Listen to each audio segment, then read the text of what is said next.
Bem-vindos ao Editorial Quantum Docs. Olá, eu sou Polar.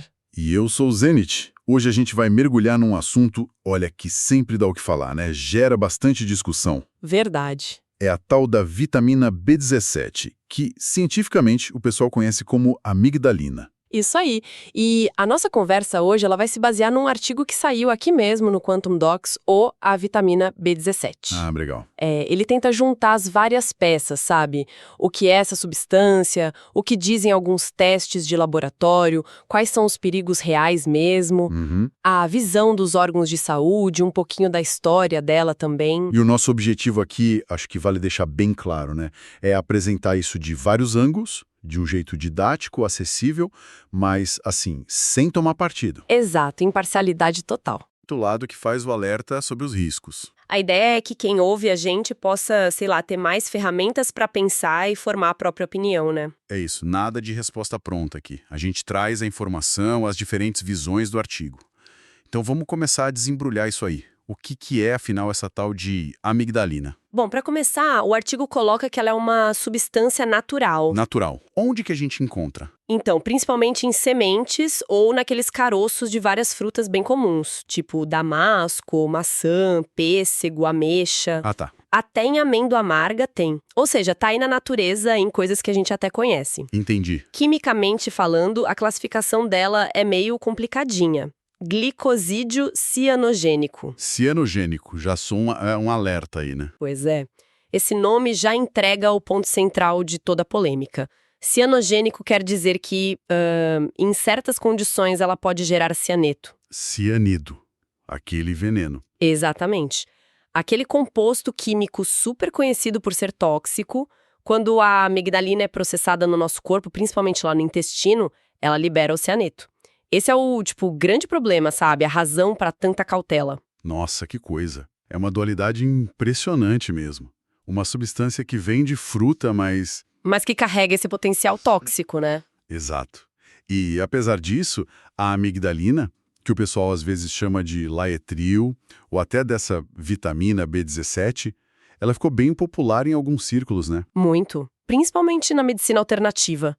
Como uma possível arma contra o câncer. Uma ideia que não é nova, né? Já tem um tempo. Décadas. Mas que nunca foi aceita pela medicina convencional, justamente por essa história do cianeto e também porque, faltam provas mais fortes de que funciona mesmo. Tá, então vamos fazer assim.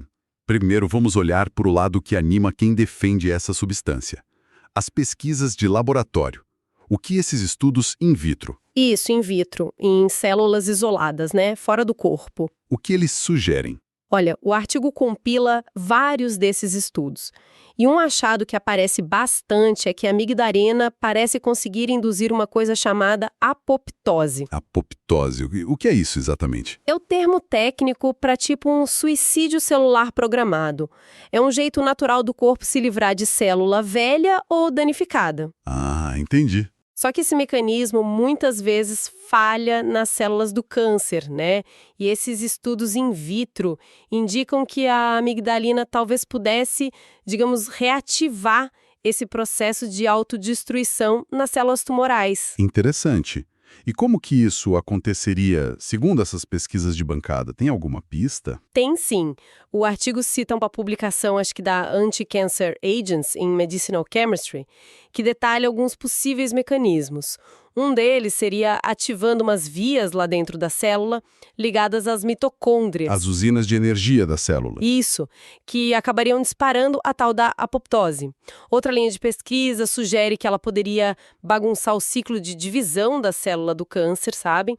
Impedir que ela se multiplique sem controle. E parece que tem mais coisa, né? Tem.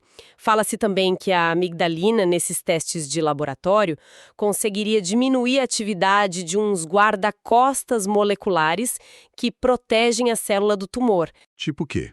O artigo menciona 2, sorvivina e chiap. São genes que, quando estão ativos, ajudam o tumor a sobreviver. Os estudos in vitro sugerem que a amigdalina poderia meio que desligar esses protetores. Deixando a célula do câncer mais vulnerável. Exatamente. Nossa! E além dessa questão de tentar matar a célula diretamente, tem outra frente que você mencionou, que o artigo aborda, que é a metástase, Ah, sim, a metástase, a capacidade do câncer de se espalhar, né? que é o que deixa a doença tão perigosa. Exato. O que esses estudos de laboratório dizem sobre a amigdalina e a metástase? Então, esse é um ponto-chave mesmo.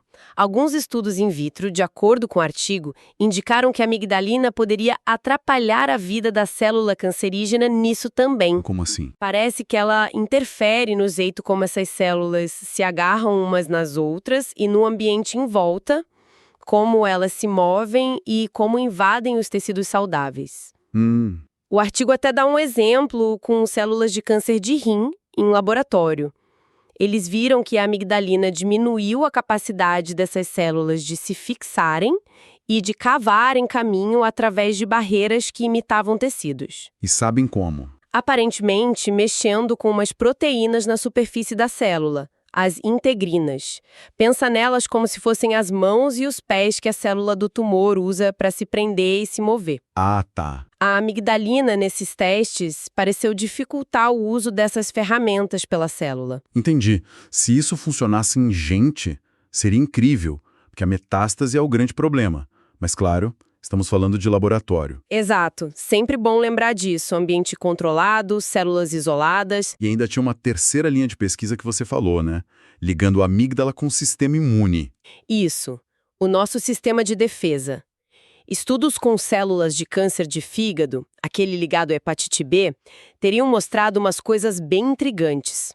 O que, por exemplo? Nesses modelos, a amígdala pareceu ter dois efeitos. Primeiro, estimular a atividade das células T, que são tipo uns soldados importantes do nosso sistema imune, para atacar as células do tumor. E segundo, ela pareceu modular uma via de comunicação dentro das células chamada JAK2 STAT3. Essa via geralmente está superativa em cânceres, ajudando o tumor a sobreviver e a causar inflamação em volta. E a amígdala faria o quê? Pareceu dar uma acalmada nessa via, nesses estudos. Nossa. E o que isso poderia significar, pensando na oncologia de hoje? Bom, a implicação disso, se a gente pensar alto e com base nesses dados bem preliminares, né, seria que talvez, e é um grande talvez, a amigdalina pudesse ser combinada com imunoterapias. Aqueles tratamentos mais novos que tentam turbinar o sistema imune do paciente. Exatamente. A ideia que surge desses estudos de laboratório é se a amigdalina poderia, de alguma forma, ajudar o sistema imune a fazer o trabalho dele. Mas, olha, é fundamental repetir. Tudo isso vem de estudo em célula ou, no máximo, em animal, segundo o artigo. Não é resultado em paciente humano. É. E é exatamente aqui que a conversa muda de tom, né? De forma bem drástica. Com certeza. Porque, apesar dessa atividade toda que parece promissora em placa de laboratório, a história da amigdalina no mundo real, com pacientes, é cheia de controvérsia, de alerta, de proibição. E o motivo principal leva a gente de volta lá para o começo da conversa: o cianeto. A toxicidade. Exato. E não é uma hipótese. É um risco real, documentado, quando a amigdalina é ingerida, sei lá, em cápsula ou comendo um monte de semente que tem bastante dela, e chega no intestino, enzimas que a gente tem ali e até bactérias da nossa flora intestinal podem quebrar ela. E o resultado dessa quebra é a liberação de cianeto de hidrogênio. E cianeto não é brincadeira, né? De jeito nenhum. Ele age muito rápido no corpo. Basicamente, ele impede que as nossas células usem oxigênio. Nossa! É como se a célula sufocasse, mesmo que a pessoa esteja respirando. O artigo é bem claro nos sintomas de envenenamento por cianeto. Começa com náusea, vômito, dor de cabeça, tontura, confusão. Mas pode piorar muito? Muito rápido. Pode evoluir para dificuldade de respirar, queda de pressão, convulsão, coma e, dependendo da dose ou da pessoa, pode matar. E isso aconteceu de verdade, né? Não é só teoria. Não é só teoria. O artigo menciona que existem relatos na literatura médica, casos documentados, de pessoas que tiveram intoxicação grave por cianeto, justamente por usar doses altas de amigdalina ou do Laetril como tratamento alternativo para câncer. Caramba! Ou seja, o perigo existe mesmo. a dose faz o veneno, né? E com a amigdalina, parece que a diferença entre uma dose que alguém acha que é terapêutica e uma dose tóxica é muito pequena, perigosamente pequena, especialmente quando tomada por boca. Complicado. E aí, diante desses riscos, né? Riscos comprovados de toxicidade e, ao mesmo tempo, a falta de estudo clínico bem feito que mostrasse que funciona e é seguro para usar em gente contra o câncer. O que as agências de saúde fizeram? Tiveram que se posicionar, né? Órgãos como o FDA, lá nos Estados Unidos, e outras agências pelo mundo, incluindo a Anviva aqui no Brasil, foram bem diretos. Proibiram a venda e uso da amidalina, ou Laetrile, para tratar qualquer doença, especialmente o câncer. A avaliação oficial, olhando para as evidências que existem, é que a substância não mostra eficácia para isso e, pior, tem riscos grandes para a saúde. Então ela é classificada como um produto não aprovado e perigoso. Exatamente. Mas, como geralmente acontece nesses assuntos de saúde, né, que envolvem esperança, às vezes desespero, a proibição oficial não acabou com a história. Não mesmo. O artigo aponta que, mesmo depois das proibições, grupos ligados à medicina alternativa, alguns pesquisadores independentes, continuaram a defender e, às vezes, a promover o uso da amidalina. E aí entra um argumento que a gente ouve bastante nesses casos, né? Que o artigo também menciona. Qual? O dos interesses econômicos. Esse mesmo. A ideia de que a oposição da medicina oficial e das agências não seria só pela segurança ou falta de prova, que teria também o dedo da indústria farmacêutica. Ah, sim. Essa narrativa sugere que a indústria não teria interesse em promover uma substância natural, que não dá para patentear direito e que poderia competir com os tratamentos caros contra o câncer que eles vendem. É importante a gente dizer, o artigo apresenta esse argumento como parte da polêmica, né? Uma visão que existe nesse debate, mas sem concordar ou discordar. Claro, é parte do cenário complexo onde essa discussão toda acontece, que mistura ciência, crença, desconfiança e, sim, fatores econômicos que estão em todo o sistema de saúde. Exatamente. E para a gente entender como a gente chegou até aqui, acho que vale olhar um pouquinho para trás, para a história disso. Essa ideia da amigdalina como vitamina B17 não é de agora. Não, o artigo leva a gente lá para os anos 50, 60. Quem foi que popularizou isso? A figura mais associada a isso é um bioquímico chamado Ernst T. Krebs Jr., junto com o pai dele.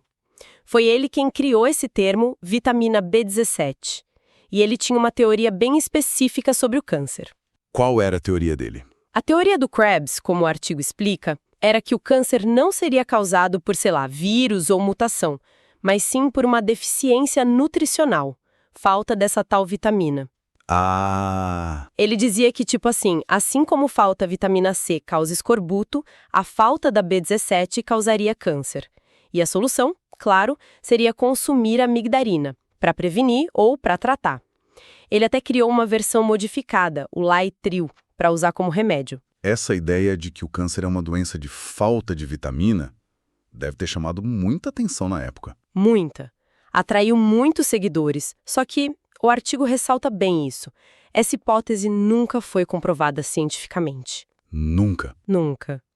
Estudos clínicos sérios, aqueles controlados, randomizados, que são o padrão para validar tratamento, não conseguiram mostrar que o Laetrile ou a amigdalina funcionavam contra o câncer. Pelo contrário, alguns desses estudos até confirmaram o risco de intoxicação por cianeto. Mas a ideia pegou, né? Pegou. Apesar da falta de validação científica, a ideia da vitamina B17 criou raiz na cultura da medicina alternativa e está aí até hoje. É um exemplo muito interessante de como uma teoria pode ganhar vida própria, impulsionada pela esperança, pela desconfiança na medicina tradicional, por narrativas que convencem, mesmo sem ter a base científica mais forte. Então, resumindo tudo isso que a gente conversou, a origem natural, os mecanismos que o pessoal viu em laboratório, os riscos sérios de toxicidade, a proibição dos órgãos de saúde, a história toda. Que retrato final que a gente tem? Olha, me parece um quadro bem complexo, né?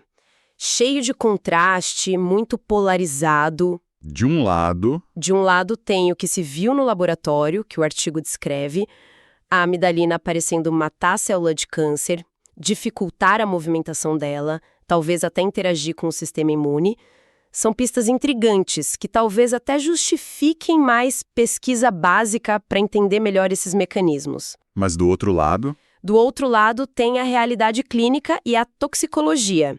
Os riscos de envenenamento por cianeto são reais, podem matar.